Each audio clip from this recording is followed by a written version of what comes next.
Okay. Okay.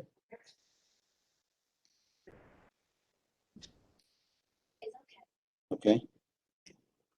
Well, Mayor Alexis has now joined me in my office and she said her computer is not working. Okay.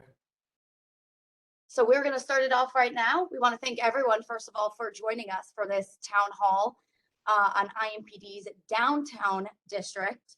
I want to thank everyone, first of all, for their patience and flexibility as we nail down some of these technological issues. My name is Alexa Greenberg. I'm IMPD's Chief Communication Officer, and I am here with Commander Burton, who is IMPD's downtown district's commander.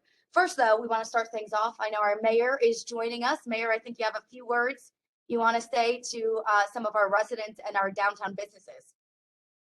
Yeah, thank you, Alexa. I trust that everyone can hear me and that I am appropriately unmuted.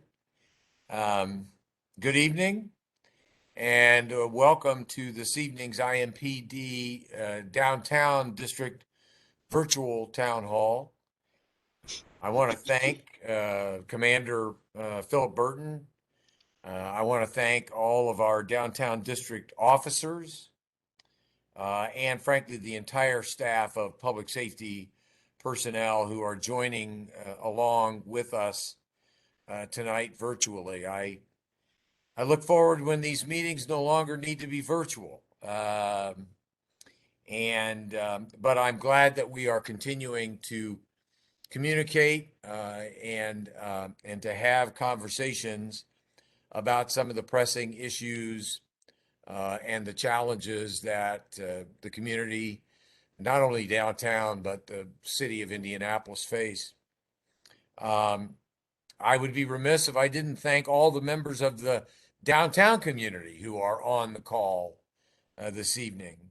By attending this meeting virtually, you are playing an active role in building a safer and a better downtown, a safer and a better neighborhood, safer and a better Indianapolis. And it is appropriate that in just a few days, we will be acknowledging that this global pandemic, at least as far as Indiana is concerned, and Indianapolis in particular, has now reached its second year. I believe it was March 13, 2020, when we had our first reported case of COVID-19 in Marion County and central Indiana. And for the last 2 years, each IMPD district has been hosting community meetings just like this one. Community meetings are so important, not only for communication purposes, but frankly, nobody knows a community better than the people who actually live there. Nobody knows neighborhoods better than the neighbors themselves. And that's why we at IMPD and in the city administration place great value on these types of conversations and discussions. It's also true that the more transparent and the more resident focused the process of communication is central to a safer city. All of these go together toward making our downtown as safe as it can possibly be. That belief has guided every major policy decision that we've made in recent years. And in 2022, 2023, and 2024, the city of Indianapolis will invest more in public safety and in efforts toward anti-violence than at any time in the history of our city. Now, I use those 3 years because that's exactly the period of time that the city is able to take advantage of the funding that we have received from Washington, D.C. pursuant to the American Rescue Plan. We have 2022, 2023, and 2024 as years in which those monies can not only be appropriated, but appropriately spent. That amounts in sum to a total of about $150 million over that 3-year period. Now, this is $150 million on top of what would be IMPD's annual budget that is determined in August through October of each and every year, the operating budget for IMPD. This is a $150 million commitment on top of what would be part of IMPD's annual budgetary process. And these decisions, how that $150 million is to be appropriated, have always been driven by a community-first approach. With that in mind, a community-first approach. It is for those reasons that $45 million of investment is and will be made over the next 3 years in grassroots anti-violence organizations. And that includes a total of 50 peacemakers who are deployed throughout the city and in the downtown area, each one connecting residents to public resources. So $45 million over a 3-year period, or approximately $15 million each year. We're also adding $30 million in American Rescue Plan funding to mental health access, plus millions more in job training, in dedicated reentry services, and even more than that, domestic violence outreach. And so many of the challenges that have been exacerbated by the last 2 years as a result of the COVID-19 pandemic. It also means equipping our officers with $9 million in up-to-date technology and funding for an additional 100 sworn officers on top of the 1,743 sworn officers who have been fully funded by the City Council approved operating budget for IMPD. So, again, I want to express how grateful I am to all of you for joining us at this pivotal time for public safety in the city of Indianapolis. We thank you for the attention that you have always given to your downtown, to your neighborhood.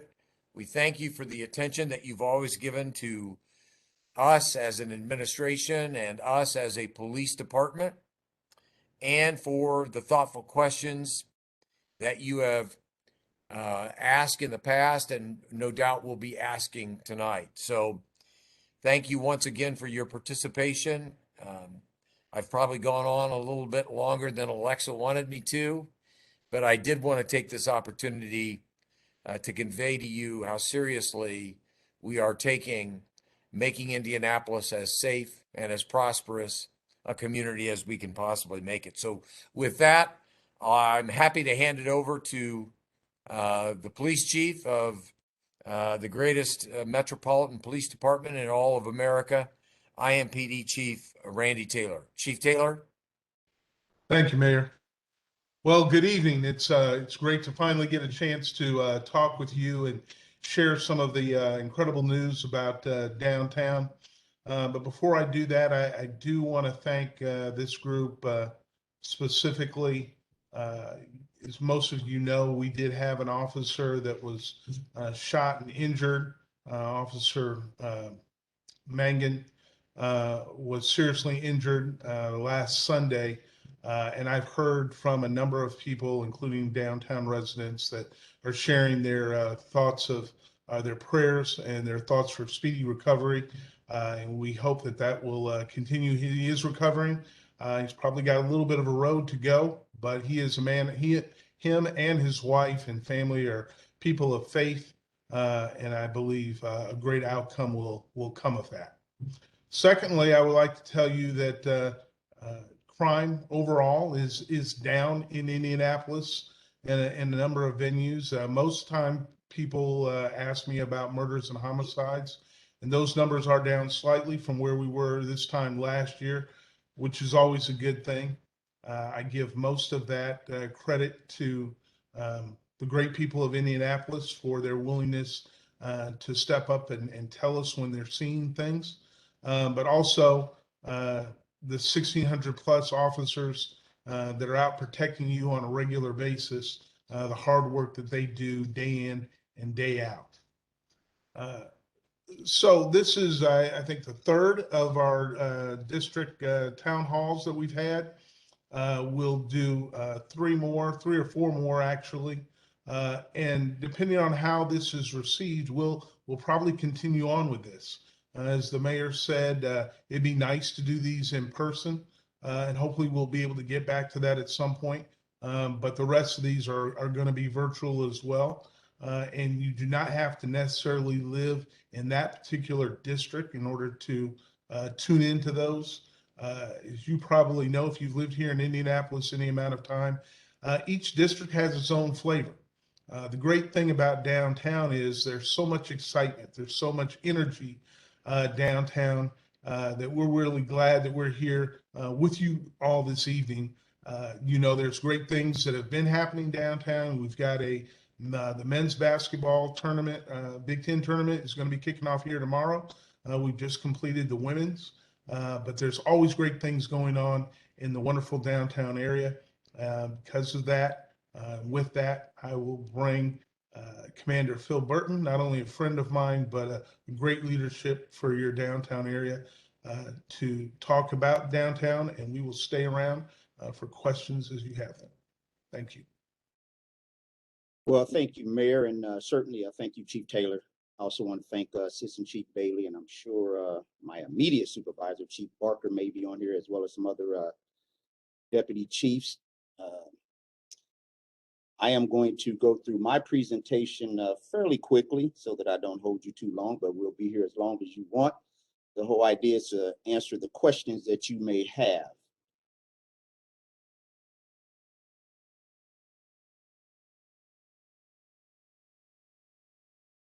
So I am going to see if I can't get my PowerPoint to move.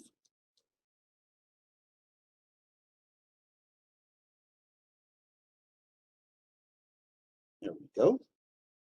So on our agenda, we'll be giving an overview of downtown district. We'll talk about the crime trends, some of the accomplishments that we had in 2021, as well as the priorities and initiatives for 2022. And then we'll open it up for some questions and answers. With respect to downtown, most of you, if you do not know, downtown is the smallest of the 6 districts. We're only about 4.5 square miles. We have 4 beats. But that being said, on any given week or weekend with respect to sporting events and conferences, we can play host to well over 100,000 visitors and guests, as well as residents, on any particular weekend. And the way that we do that, as you will see here, this is our current manpower allocation. I have 12 officers on day shift, 15 on middle, 14 on late shift. Our district detectives, we have 6 of those. With respect to our neighborhood impact section, our community relations officer and unit, and violent crimes task force, a bike unit, a homeless unit, that amounts to 31 for a total of 79 officers. We have 23 supervisors, actually 24 now that we have the MCAT assigned to downtown district. And that also includes myself, as well as Captain Hesson. With respect to our crime trends. Last year, through the direction of Assistant Chief Bailey and Chief Taylor, we actually refocused and started our enhanced community safety initiative. So we actually focused on people, places, and behaviors, individuals that we know who are committing the crime within downtown district. And through that, we just kind of reorganized. We created our violence, excuse me, our violent crime task force, as well as our violent reduction unit. For me, downtown district being so small, what I've done is several of my officers are actually pulling double duty. My bike unit, and I'll talk about them a little bit later. However, they are assisting the violent crimes task force as the violent reductions team. The violent crimes task force, it actually consists of plainclothes detective as well as a couple of uniformed detectives. And they go throughout the district, looking to interrupt that violent cycle. We have extra patrols in and around our bar district, which we'll talk a little bit about that as well. However, part of the accomplishments through the violent crime task force, their enforcement actions over the past year has led to 58 unlawful weapons. They've taken 58 guns off the streets of downtown. And typically what we do is through our extra patrols, we have officers do a lot more interdicting stops so that we can actually hopefully get those guns off the streets before they actually get down here. Some of their year-end stats, and this is some of our accomplishments. Just last year, they made 600 arrests. 242 were felony arrests. They, as I mentioned, they took 58 firearms off, over $100,000, or rather $10,000. I wish it was 100, but $10,000 in cash, and 18 vehicles. They seized multiple narcotics as they continue to do. The biggest thing that we see downtown is the spice that has actually plagued downtown, but those individuals, the detectives and the officers, have done an outstanding job in actually seeing that those are actually mitigated and reduced. As I mentioned, our bike unit, they play dual focus, not only as the violent reduction team, but their primary focus is actually hitting our hot spots. And those are some of the places that I mentioned before when we talk about places, person, places, and behaviors. This actually allows for more community-driven policing. A couple of years ago, we went back to beat policing, which allows our officers to actually focus on a smaller area in order to patrol. We encourage them to get out. And this is another one of the initiatives of Assistant Chief Bailey, encourage our officers to get out and do foot patrols as often as they can. And that's on every shift, whether it's morning, noon, or late shift. And they also, the officers ride up to 30 miles per day, and it does not matter how cold. As a matter of fact, they just assisted the mayor a couple of weeks ago on his annual bike ride. So that's just one of the things that the bike unit does in order to assist with community police driven. In addition to them, this is our community relations unit. They work with our key stakeholders downtown. It's led by Sergeant Kim Evans. We also have Officer Jeff Patterson that works closely with her, and they work closely with our key stakeholders to solve those quality of life issues. We want to make sure that everything is safe for those who live, work, and visit downtown. We know that we're still in this unprecedented climate, meaning the COVID-19. So we're still practicing everything according to the CDC. But as people become more vaccinated, as you can see now, we're getting more conferences coming downtown. We're getting more sporting events. So we will continue to do all that we can do in order to keep everyone safe downtown. Some more on our community relations. They've attended 309 business and residential neighborhoods last year. The unit just takes pride in themselves and really goes out to help the community as well as those that visit from other cities and states coming into downtown. And obviously they can't do what they do without the help of our key stakeholders. So we certainly appreciate that. So they've,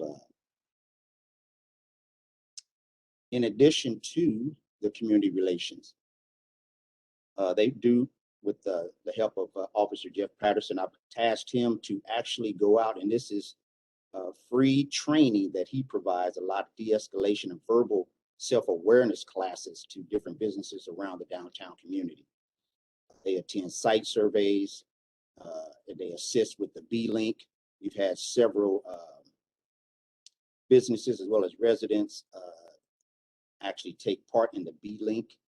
I can tell you that with respect to the B-Link cameras and the other cameras that we've had installed downtown, we now have 112 camera views in and around downtown.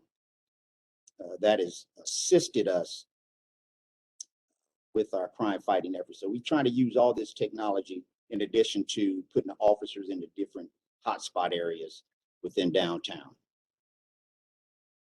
Also, the community relations, they will complete assessments when they going out to businesses at home to do recommendations and to just enhance that safety in the workplace. We do have a homeless unit, which is actually housed downtown. However, this homeless unit will assist with any type of issue relative to homelessness throughout the entire city. But primarily with respect to downtown, from July to December, 25 individuals were sheltered. We have 3 individuals that were in the AIC, 16 were in immediate detention, and they work closely with the poorhouse, and they try to get individuals permanently housed, if not relocated to where their relatives are, whether it's out of state or out of city. They assisted with the relocation of 26 camps that were actually on private property. And the only way that they can actually close a camp, if it is on private property, if it's on public property, if it's a health hazard, then they would take the necessary steps in order to relocate that camp or actually close it altogether. But they will give those adequate time where they do that. And then they'll work with DPW in order to get the location actually cleaned up properly. Here's just some additional information on a homeless unit. They do collaborate with a lot of other organizations, such as I mentioned, DPW and NDOT, in order the Marion County Health Department, also the BPSO and the poorhouse. So they work collaboratively with a lot of other organizations. They work with a mental health professional. They go out daily to assess situation and just ensure that those that are actually living outside get those wraparound services that they need. We have just had the MCAT team, the Mobile Crisis Assistance Team. Last year, the Behavioral Health Unit was combined with that, just to streamline services.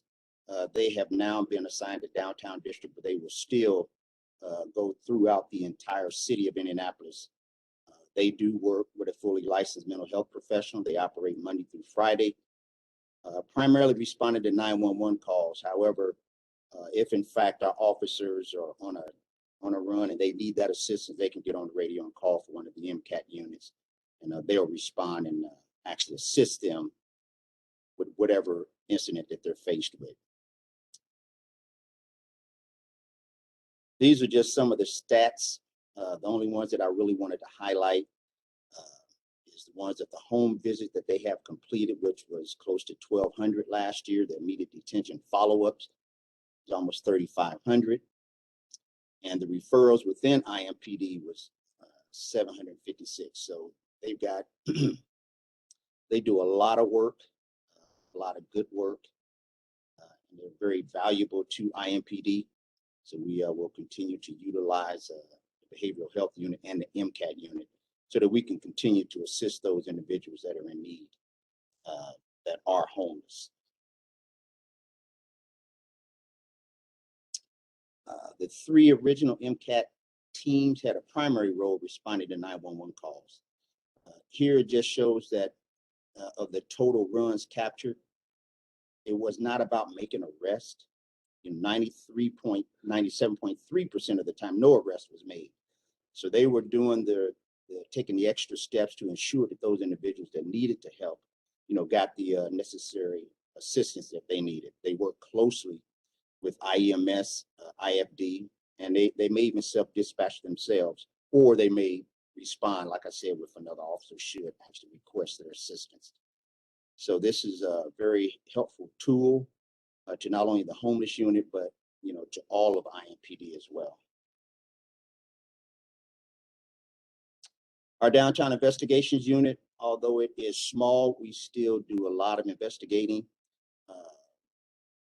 Part of our crime trend, one of the upticks that I have seen over the past year is larceny. We call it larceny, but it's theft from vehicles and actually vehicle thefts.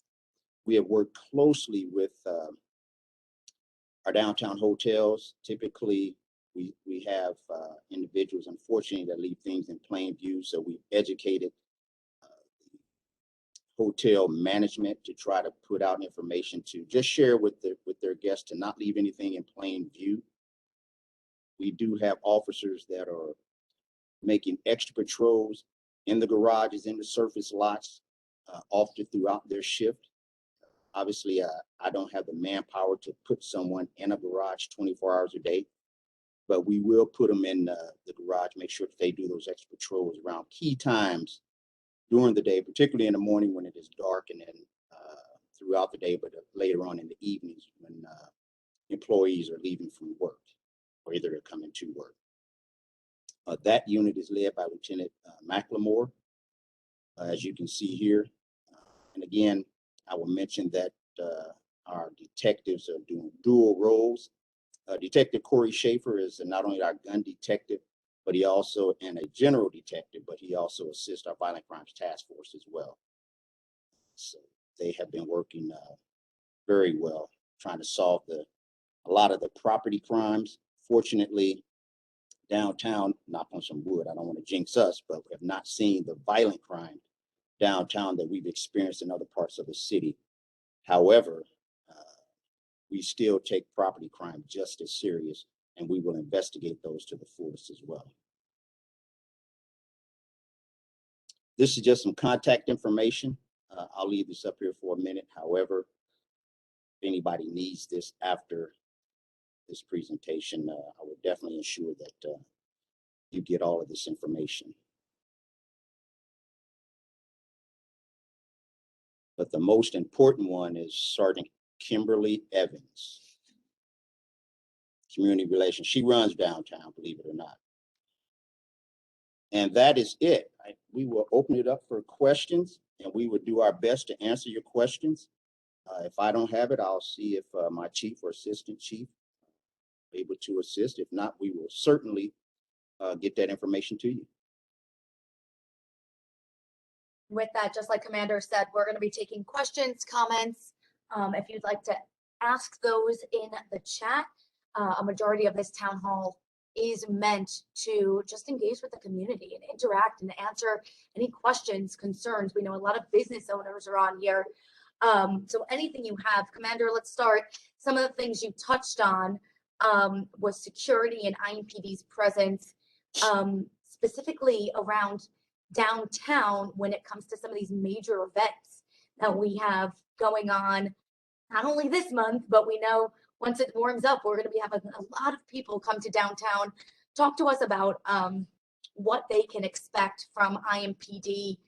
Let's start with March Madness and then throughout the summer. Well, typically, when we do have large sporting events or conferences, if the conferences are large, we work closely with our Special Operations Bureau. They're the ones that actually will give us the manpower. We will just actually supplement special ops. So as an example, for just last week for the women's Big Ten basketball championship, and then going into this week with the men's, they will have additional manpower down here. We will also have additional manpower. And one of the things that I do in order to do those extra patrols every Thursday through Sunday evening, I have what we call a set team, which is a special event team. It's one supervisor and 7 officers. And I have 2 of those set teams on Friday and Saturday night, which is usually our busier nights, in order to just ensure that those that are visiting and those that live downtown can do so safely. Right. First question is from Tim. He wants to know what the update is on the focus of Georgia Street, and is the city looking to make some spots available for businesses and customers that were there prior to the Super Bowl? Well, that would actually be a better question to be answered by those that actually oversee Georgia Street, which is, by the cultural trail. But they are constantly looking into trying to actually, one, ensure that Georgia Street maintain a level of safety. We don't want too many cars parked on Georgia Street because it's not built for that, particularly the wood portion. But with respect to businesses, I do believe DPW is looking into maybe working with the businesses to add some additional parking spaces. But right now, it is listed with no parking just because they use it for different events when we have different sporting events and different conferences. Thank you, Commander. Again, we're taking any questions, comments. You can ask those right in the chat. Something I want to go back to again, because I do know that we have several business owners who are on this call. Can you talk to us a little bit about if they don't know about the B-Link camera system, what the benefits are and how somebody could sign up?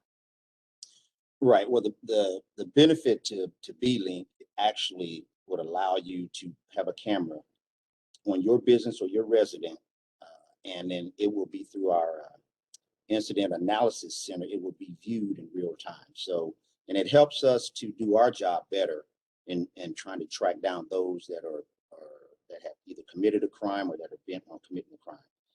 But I do think I see Deputy Chief Kendall Adams, if he wanted to speak a little bit more to the B-Link as far as how you can actually get hooked up with B-Link. But I will tell you that we will have someone come out and give you a presentation.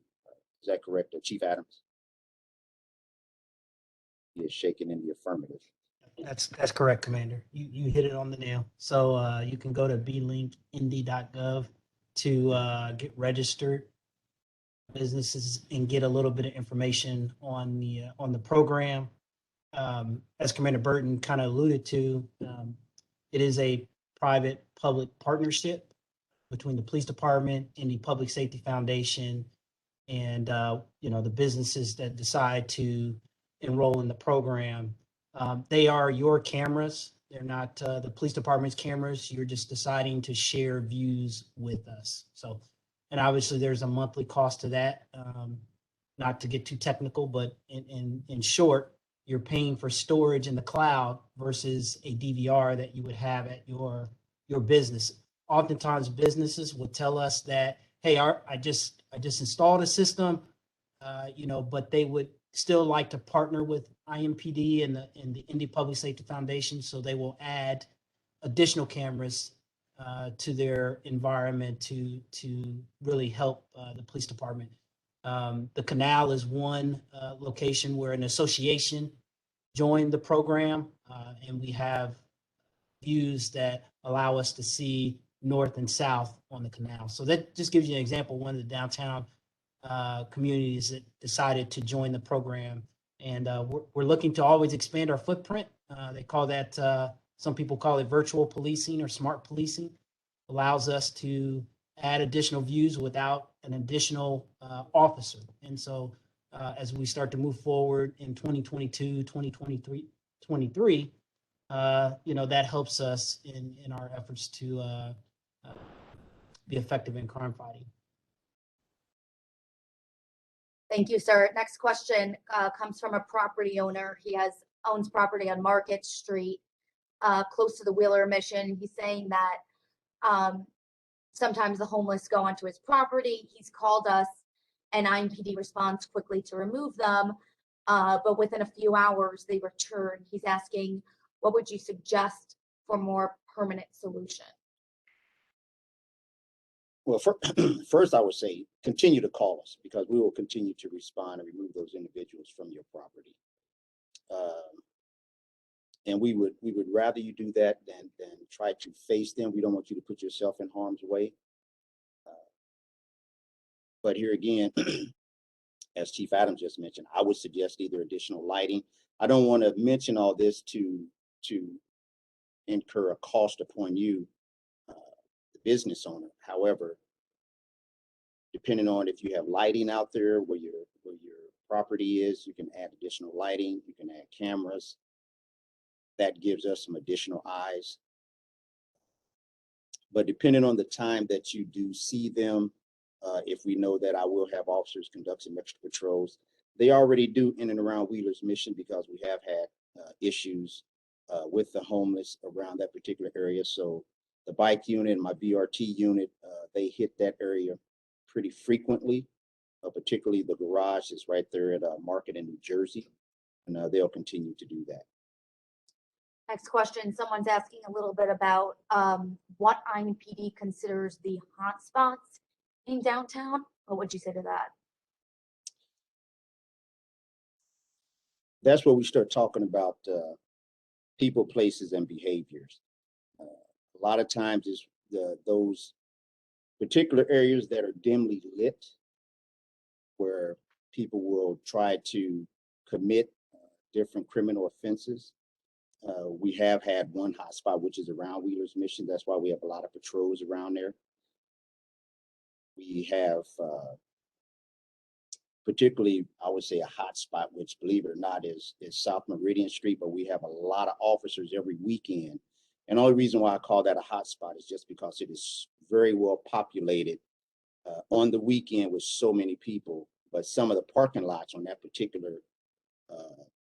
stretch of South Meridian either has no lighting or is very dimly lit. So I have my set officers, as I mentioned before. They will first come in. I have them coming in, some at 8 o'clock, some at 10 o'clock, and lasting till 3 and 4 in the morning. And they will first hit the canal, and then they'll transition to some of those hot spots. Next question. Someone's asking about, are we investing in the homelessness problem? I'm not definitely sure that's an IMPD related question, but Chief or Assistant Chief Bailey, is that something that you guys could tackle? Yeah, I think there's been consistent, investment from the city and our community partners when it comes to addressing our homeless neighbors and the issues related to that. I know there's many talks underway with the city to create, the possibility of creating, the little barrier shelters, places where, they can get help, and then one-stop shop. So, and the mayor mentioned some investment with the $150 million in the American Rescue Plan money. Some of that money is earmarked to address some of these issues that we see, the constant or the consistent unhoused people in our neighborhood. It's a very challenging thing to tackle. Most major cities have issues with it. In fact, a lot of places find that the more services they provide, the more individuals show up in their city to get those services, either take advantage of what is low cost or no cost, or treatment opportunities. So a very complex set of issues. One that, unfortunately, we find ourselves dealing with a lot as officers, when truly it's really not something for us to deal with. So it's a pretty bad place to be in. But I know this is issues that I hear constant talk coming from the mayor's office and our community partners to try to deal with, but no real clear, concrete answer to move us forward. Another question we have now is coming from a property manager by IUPUI, saying that there's a lot of crime in that area and she's wanting extra patrols. What would you say to that? How can she go about getting something like that? Well, first, if I know the exact location, we work closely with IUPUI police. So if I know the location, and if she can pin down somewhat of a specific time, I know a lot of people say that they see crime all the time, which that could very well be true. But if she could pinpoint it down either early morning, midday, late in the evening, so that we can actually put officers in those particular locations at those particular times. And, you know, that will be mixed up, but we'll have those officers conduct extra patrols in and around that particular area. But if it's close to IUPUI, we work closely with IUPD. So I'll get that information to them as well. And they will be more than welcome to conduct some extra patrols in addition to us. And Kristen, if you're not comfortable putting your address in the chat, we could touch base after, or you could send an email to one of us and we can certainly follow up on that. Next question is coming from Nikki. She's asking a little bit more about manpower. So who patrols what areas, and then do they have beats downtown? Can you discuss that a little bit more? Yes. Downtown is broken up into 4 beats, and it extends, our boundaries extend south down to the interstate, which is just past Lucas Oil Stadium. It extends west, just past IUPUI, so all IUPUI's campus, believe it or not, is in our district, north to the interstate, and then east to Pine Street. And those are broken up into 4 beats, and we have officers that work those beats. Obviously, there are different officers given the time that they're on their RDOs, which is the regular days off. So, yes, I don't know if I answered the question, but downtown is broken up into 4 beats, and the officers, again, that's where we really rely on the beat policing, and we encourage the officers to get out of their cars, to meet residents, to talk to residents, to try to get additional information and follow up on that, or either pass on some information even to our detectives. Thank you, sir. Another question, just talking about as it gets warmer out, as we get into summer, how many officers are going to be patrolling the Canal area? Is that somewhere that they'll be seeing a police presence? Yes, they will. Last year, we had, through the assistance of DMD, they actually had our officers work some overtime, and we are actually going to start that next week, which is actually going to start on St. Patrick's Day. And we'll start that extra patrols from 7 p.m. to 3 a.m. And we'll do that up through the month of May. And to work that particular overtime, you have to be bike trained. So the officers will ride their bikes continuously through the entire canal, even though part of the canal is under the jurisdiction of the State Capitol Police. We still patrol the entire canal. So those officers will do that in addition to the beat officers. They would do extra patrols as well.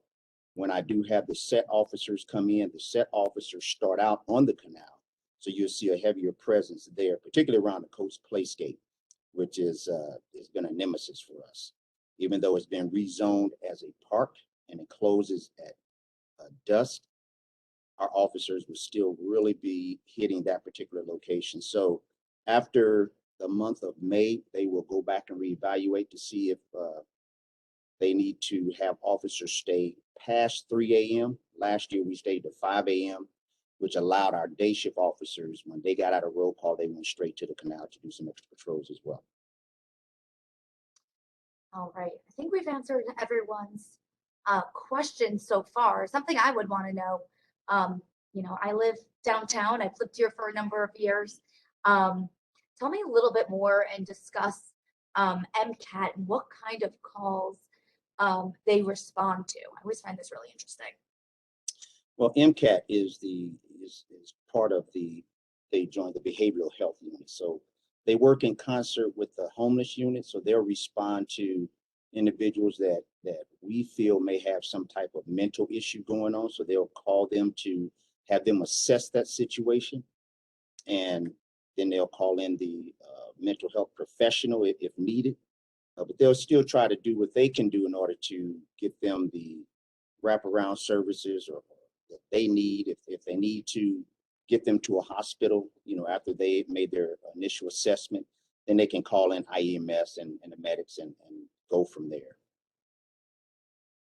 Well, I have to mention this because she was called out by name. Sergeant Kim Evans, somebody says, makes regular appearances at our neighborhood association meetings, and we appreciate it. So she's here in the room with us. We just want to give her a little shout out. She has a big smile on her face.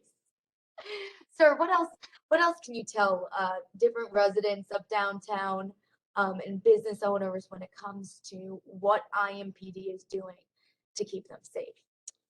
Well, the biggest thing is, as I mentioned before, and that's part of our enhanced community safety initiative that Chief Taylor and Chief Bailey started last year, and we'll continue that. That's where we just refocused on those persons, places, and behaviors, where we're trying to be laser focused on reducing non-fatal shootings so that ultimately we reduce violent crime, which is what we want. We want to make sure that everyone that live, work, and visit downtown can do so safely, and we'll continue to do that. We'll continue to do all extra patrols.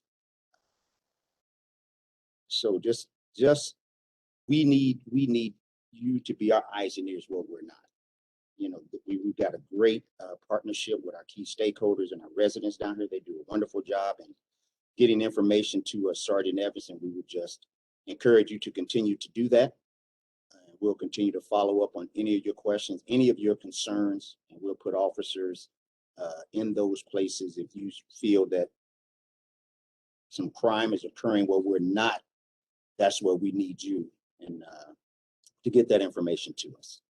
Commander, to follow up on something that you had said, you know, we hear often from the residents, from communities saying, what can we do to make our neighborhood safer, to make our community safer? What would you say to that? Continue to do what they're doing. They've been great partners. They continue to get information to us. They continue to share their camera footage with us. That actually helps us solve the crimes that happen in their particular area, their particular neighborhood. So continue to do that. Continue to tell individuals about our department, those that may be interested in joining our department, or even those that are not. Still get that word out. We're always looking to hire good quality men and women on IMPD. So continue to do that. Continue to be a voice for us. Continue to, if you, as we always say, if you see something, say something. And we just encourage that partnership to continue. Hey, Alexa, can I add a couple things real quick? I want to give some kudos out to Commander Burton, Captain Hessong, Captain Boomershine, Lieutenant Carter, lots of people in the downtown district who have been really fighting to hold business owners accountable to be good neighbors to those that live, work, and play in downtown Indianapolis. Yesterday, there was a couple hearings on licenses for a couple of establishments in the 200 block of South Meridian Street. I'm not going to call anybody out by name. I think we all know. But those businesses drive, when you talk about how do you identify violent or crime hotspots on downtown district, I think that's one of the ones that you have to identify first, because a lot of those folks come down there. And, you know, I am all for people running businesses and making a living and being part of the community, but they have to be responsible. And when we see over-serving, when we see people allowed to sit in parking lots and are allowed to come in to facilities already drunk, and then the excuses we get is that, well, we pushed them out of our establishment, right? And then you push them onto the street. And then we have shots fired, we have people shot, we have other incidents that occur, although very small in number on downtown district, not the kind of environment we want. And I think we can all appreciate good business ownership and good neighbors, and we're going to keep at those folks that choose not to be good neighbors. We have the support of the administration, we have the support of the community in downtown Indianapolis, and you know, we'll look to continue that support, that pressure. I do want to share with you quickly, just as also a hotspot map. I don't know if you can see that or not, but this is just a quick blurb of non-fatal shootings and homicides across the county this year so far. And if you look right in the center is downtown district. Doing a pretty good job. So I know that when anything bad happens in downtown Indianapolis, it gets a bad rep. But for the most part, I'm proud to say that our downtown is one of the safest downtown, big cities, downtowns anywhere in the country. These spots indicate hot spots in other parts of the city. You notice there's not one single one in your district. And so you should be proud of that. We're proud of Commander Burton and his team. They do an absolute great job. And we need to fight some of the perceptions of downtown with facts. And those that choose not to come downtown because they think it's unsafe, they're missing out on a great time, great atmosphere, and a great opportunity to see the best big city downtown anywhere in the country. Thank you, Chief. Commander, do you want to respond just to what he said? No, I certainly concur with the chief. As I mentioned before, downtown still only represent less than 3% of all total crime in the entire city. So downtown is safe. We do encourage you to come down with your family so that you can experience everything that downtown has to offer as we continue to open up and continue to welcome individuals back to downtown Indianapolis. Come on down and enjoy. Also, something I want to note, haven't had too many questions this town hall, but we've had a number of comments. Someone else just saying from the chief's office to the district, they truly care about downtown residents and businesses. He's seen this firsthand, and he just wanted to say great job, Commander Burton, Chief Adams, and Chief Bailey, great leaders of IMPD. Again, we're still taking any questions, comments, concerns that anybody that is on this town hall might have. But Commander, as we look to wrap up, let's just talk a little bit about what you hope this year will bring. Obviously, it's been a tough few years, not only for downtown Indy, but for many cities all across the nation. We know that with the COVID pandemic, but as things do open up, as we see more people coming back downtown, what do you hope? Just what you said, that we can open up, we can start meeting in person, we can get back to some sense of normalcy. This might be the new norm, as someone would say. Obviously, I don't believe COVID-19 is going away, so I certainly encourage everybody to get vaccinated so that we can continue to open up and get back together in person as we once did. So again, downtown is a wonderful place in Indianapolis, Indiana. And just encourage you to come down and just enjoy it. Starting tomorrow, come down and enjoy what we have to offer. Hey, Alexa, there's a couple questions in the Q&A section. Do you want me to read it while I'm here, or do you want to go to them? Yes, sir. That'd be awesome. All right, this is I know that we have this many times, but if someone called 911 for an intruder in their building, and they found out later that the officers didn't have code or access into the building, what can they do to fix that in the future? And they already have a trespass agreement. So how do we make sure that the officers know how to get into the building if they're dispatched to a certain complex? Typically, what I would encourage them is to get in touch with Sergeant Kim Evans. She does a lot of that. She grabs that information. She provides the officers with either codes or either key fobs so that they can't get into the different gates around certain residents here in downtown. So if that is in fact, and typically what the officers do, they will come back and let their supervisor know, which in turn will let Sergeant Evans know, and we will get that corrected as soon as we possibly can. Thank you. The other question in there is about vandalism and graffiti on the canal and throwing blocks in the canal.